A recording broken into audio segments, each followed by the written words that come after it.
हाँ, हेलो दोस्तों, good evening आप सभी को। उम्मीद है कि आप लोग स्वस्थ और मस्त होंगे। आज हम लोग इस वीडियो में लेकर उपस्थित हैं क्लास 8th का आपका बुक स्टार्ट है मैथमेटिक्स का। टॉपिक्स आपका है परिमेय संख्याएं।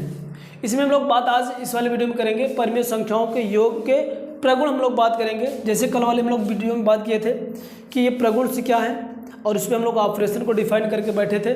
जैसे योग का होता था, घटाव का होता था, गुणा का होता था और भाग का होता था ना। चारों हम लोग ऑपरेशन पढ़े थे। तो पूरा डिस्कशन हम लोग किए गए था कि कितने ऑपरेशन होते थे, ऑपरेशन के साथ साथ कौन से प्रगुण बनेंगे, वो हम लोग अगर नेक्स्ट वाली वीडियो में बात किए हो। अगर आप लोग उसको देख रहे हो तो आप लोग लिंक पर जाएंगे या आई बटन पर जाएंगे तो वहाँ से आपको वीडियो मिल जाएगा। वो वीडियो एक बार जरूर देख के फिर इसके बाद देखेंगे तो इसको ज़्यादा आप लोग को बेनिफिट समझ में आने वाला है। चलिए हम लोग आज बात करेंगे ये प्रगुण, हम लोग परिमेय संख्याओं को योग के प्रगुण हम लोग फाइंड करेंगे। तो योग के साथ अभी हम लोग कुल मिला के 4 ऑपरेशन हम लोग को पढ़ना है। बट इस वाले आप लोग क्लास में मैंने बताया था कितना पढ़ना है आपको, 3। कौन कौन से आप लोग पढ़ना है? पहला हम लोग को संवर्ग पढ़ना है, दूसरा सहस्त्र पढ़ना और तीसरा क्रम विनिमय नियम पढ़ना। 3 पढ़ना है। ओवरऑल 4 पॉइंट मैंने बताया था, आपको पढ़ना है केवल 3 को पढ़ना है। तो इसमें पहला है आपका क्या, इसको हम लोग संवर्ग नियम बोलते हैं। क्या बोलते हैं? संवर्ग नियम।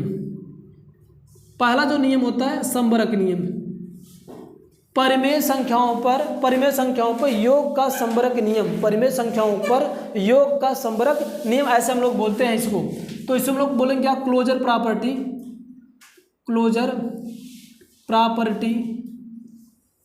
ठीक है ना। ये क्लोजर प्रॉपर्टी है। अभी हम लोग कुछ दिन बाद किए थे। क्लोजर प्रॉपर्टी होता क्या है कि अगर कोई मैं 2 परिमेय संख्याएं ए और बी कह लूँ, ए और बी अगर कह लूँ किससे, अगर क्यू से उठा रहा हूँ, अगर इसको मैं जोड़ दूँ, इन दोनों नंबर को जोड़ूँ और जोड़ने के बाद जो रिजल्ट मेरे को मिले अगेन वो आपका परिमेय संख्या में मिलता है, तो हम लोग कहते हैं हाँ ये दोनों संख्याएं क्लोजर प्रॉपर्टी योग के साथ सेटिस्फाई कर रही हैं। तो चलो हम एक क्वेश्चन एग्जाम्पल लेते हैं और यहाँ से इसको हम लोग चेक कर पाते हैं क्या होता है।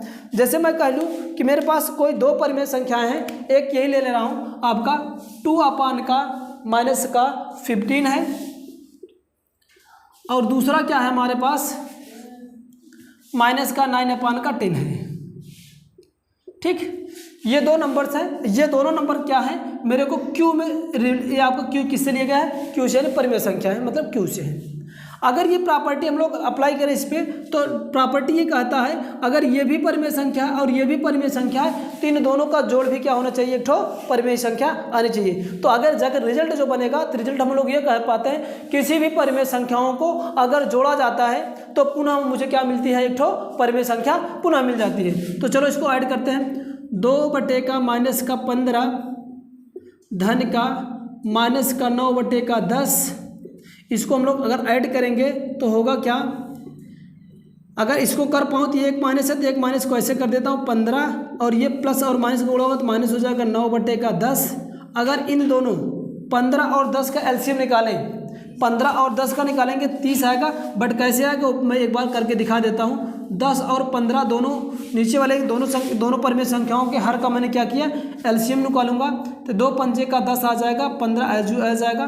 फिर हम लोग यहाँ से 3 से उतारेंगे, 5 तो कटेगा नहीं, 3 5 का 15, फिर इसको मैं 5 से काट दूंगा तो एक बार 1 जाएगा। तो यहाँ बनना क्या, इसका एलसीएम जो बन जाएगा 2 गुणे का 3 गुणे का क्या बन जाएगा आपका 5, और इसका गुणा कर पाएंगे तो आ जाता है कितना, 30। तो ये इसका दोनों का जो एलसीएम है 30 बना। अब इसका इसमें डिवाइड करेंगे तो 15 दूँगा का 30, 2 बार गया, 2 का गुणा किसमें करूँगा, ऊपर वाले में, तो 2 दूँगा कितना हो जाएगा आपका 4। फिर -10 का भाग 30 में जाएंगे तो 3 बार जाएगा और 3 का गुणा 9 में करेंगे, 9 3 का 27 आ जाएगा। यही ना आएगा, ठीक ना, यही कि आएगा। अब हम लोग करेंगे क्या कि अगर मैंने क्या बताया था, अगर दोनों संख्या के साथ अगर सेम साइन है तो हमेशा जुड़ता है। अगर सेम साइन दो, क्या मैं कहूँ, जितनी भी संख्याएं हैं सेम साइन रहेगा तो क्या हो जाएगा, ये दोनों आपस में ऐड हो जाएंगे। तो चलो ऐड करो, कितना हो जाएगा यहाँ से, अगर 27 में अगर 4 जोड़ेंगे कितना आ जाएगा आपका 31। दोनों के साथ माइनस साइन था इसलिए माइनस लिख दिया, तो -31 बटे क्या आ जाएगा, इसका 30 आ जाएगा। ये जो संख्या मिला इन दोनों को मैंने जोड़ने पर ये फिर से अगेन किस में कंटेन करेगा, आपका रेशनल नंबर। ये भी है क्या है आपका रेशनल नंबर है, तो इसलिए हम लोग कह पाएंगे यही है आपकी प्रॉपर्टीज़ कि मैंने दो संख्या लिया, इसको फिर अगेन से जोड़ा, अगेन जोड़ने पर फिर से संख्या उसी में आगे परिमेय संख्या में, इसलिए मैं कह पाऊंगा किसी भी दो परिमेय संख्याओं को जोड़ने पर पुनः मुझे क्या मिलता है, पुनः वह संख्या कौन सी प्राप्त होती है, परिमेय संख्या प्राप्त होती है। ठीक है ना, चलो इसको नोट करें, आगे चलते हैं हम लोग।